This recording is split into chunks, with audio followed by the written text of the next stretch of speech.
During World War II inside of Germany, there were thousands of German civilians who were rounded up by the authorities such as the Gestapo for crimes related to defeatism.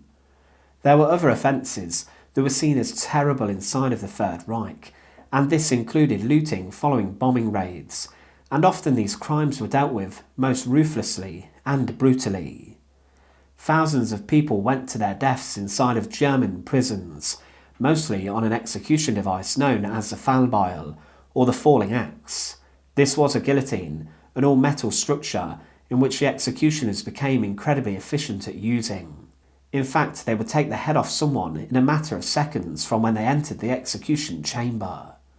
Young women such as Sophie Scholl faced this harrowing fate, and there was one 19-year-old girl too who was sentenced to death for allegedly looting following the bombing of a German city. She was even declared a public enemy, and she was on the 23rd of November 1944 guillotined. But her fate is less known about than other women who suffered execution inside of the Reich. Today we look at the execution and the tragic fate of Erna Wazinski. To support our channel, please make sure to click subscribe as it does really help. Erna Wazinski was born on the 7th of September 1925 and her parents had been born in East Prussia. The family moved to Braunschweig and they then lived in relatively humble conditions for some years. They did not always have the most money, and the family then had to move to a different area as their home became demolished. Erna's father died when she was just 12 years old, but growing up in the 1930s inside of Germany, Erna then joined the Nazi youth groups that had been introduced to the nation. Specifically, Erna joined the Young Mädelbund, or the Young Girls League, which was part of the Hitler Youth for girls who were aged between 10 and 13 years old. This led on to the League of German Girls, or the BDM as it was known, and there were very strict requirements for girls to join the younger group. They had to be of ethnic German heritage, be a German citizen, and also be free from what was classed as hereditary diseases, and they would then be assigned to a group near to their home. They had to attend meetings, and the activities they got involved in were very varied, including athletics and sport, and they also had indoctrination sessions in which the Nazi ideology was imprinted on the minds of these young women.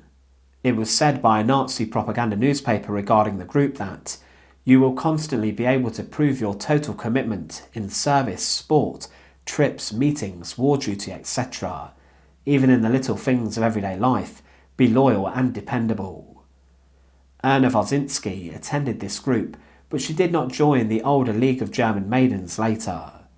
She attended school, but then had different jobs after, but she was later working at a lunch counter on the first floor of a residential building for a man named Otto Bloch, who was a criminal, but Wazinski was later placed in youth welfare education programs.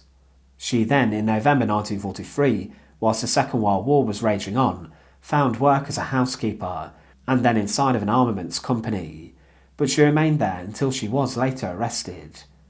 On the evening of the 15th of October 1944, Wazinski was working the night shift and an air raid alarm sounded as the RAF bombed Braunschweig, and this caused a huge firestorm and destroyed roughly 90% of the city centre.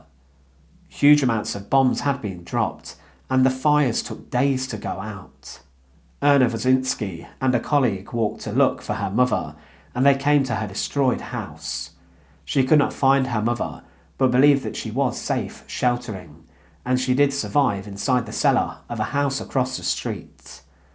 But the following morning, Erna and her friend entered the ruins of an apartment building, and they cleared rubble for a few hours. Erna then found a suitcase and a rucksack and some clothes, and the value of this property was roughly 200 Reichmarks.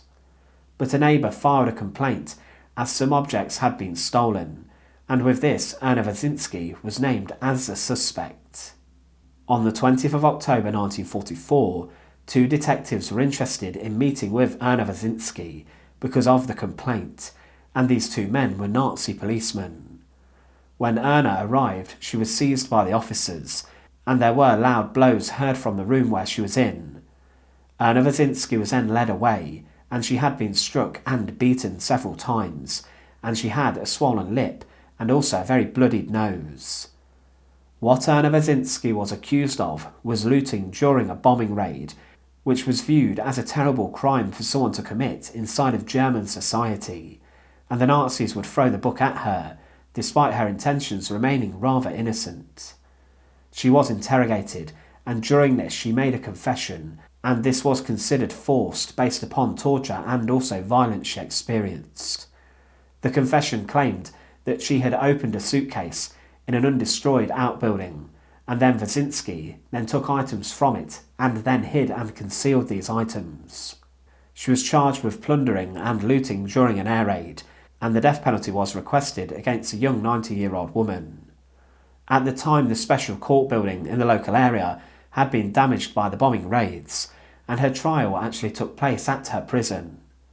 Erna had no previous criminal record at all, and the judges had different options. They could have dealt with her case as a simple theft and given her a small fine or prison sentence, but they went the other way and pursued the death sentence.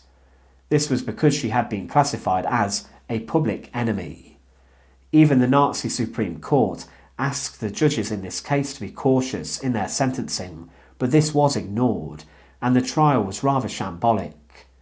Inside the courtroom, Erna Wazinski gave the impression of being a harmless, orderly young girl, but the court sentenced her to death. They justified this by saying, "Whoever so selfishly takes advantage of the gravest need of his fellow citizens acts so reprehensibly and meanly that he must be subject to the death penalty. Even the youth of the accused cannot change this." Erna's first concern after the death penalty was passed against her was that she would not be able to feed her own mother. Her death sentence was the only one given for looting cases following the bombing of Braunschweig. There were appeals for clemency, and some deemed that the punishment was far too harsh. Erna, after all, had not really stolen much, if anything.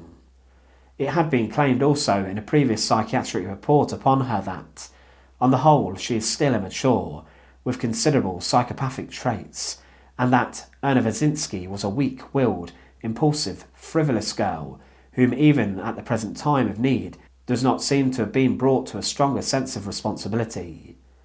Erna herself wrote in her own words for clemency, and she wrote, "I lost my father very early and live alone with my mother, who has a very severe heart condition. Due to the terrorist attacks on Braunschweig, we have already been bombed out 3 times, and out of desperation it has come to this act. I am 19 years old, and I acted without thinking. Since this is my first punishment, it hits me very hard. Once again I deeply regret my deed and ask for some understanding for my difficult situation." The plea for clemency was rejected, and her death sentence was then confirmed. The execution of Erna Wazinski had been ordered for November the 23rd, 1944 at 12 noon inside of the Wolfenbuttel Prison. This site would be where many people lost their lives during the Third Reich's time in power over Germany. Executioner Friedrich Herl was appointed to perform the job, and Erna was moved to her execution site. She wrote a final letter to her mother, but she would then be executed on the German guillotine known as the fallbeil. This device was an all-metal guillotine, and executioners on this were incredibly efficient. They could take the life of someone in just a matter of seconds from when they entered the execution chamber. One witness who saw the execution wrote of the proceedings and the execution of Erna Wazinski, the 19-year-old girl, that at 12:07 p.m. the convict was brought before the court in shackles. After ascertaining the personality of the condemned, Wazinski, the executioner was given the order to execute the sentence of the special court in Braunschweig of October the 21st, 1944. Hereupon the head of the condemned was separated from the torso by means of the guillotine. The body was then handed over to the municipal police in Wolfenbuttel for burial, since the relatives of the convicts had not expressed any wish for the body to be handed over. The execution lasted 5 seconds from the time of presentation to the completed pronouncement, and 6 seconds from the handover to the executioner to the completed execution. It took just 6 seconds from when she was passed to the executioner for her head to have been taken clean off on the guillotine. Posters on the day of her execution had justified Erna's death sentence, as she was said to have been executed for being a public enemy. She was at the end of the day just 19 years old when she was executed. Over the following decades, her fate has been called into question many times, and the case has appeared before German courts following World War II, and she was actually later given an acquittal. But of course, this meant nothing. It wasn't going to bring her back, and she suffered a harrowing execution inside the walls of a terrifying prison's execution chamber. She was a woman who was mistreated by investigators and paid the ultimate price upon the sharp blade of the guillotine. But Erna Wazinski's story is one which should be more well known, and her fate was truly terrible. Thanks for watching.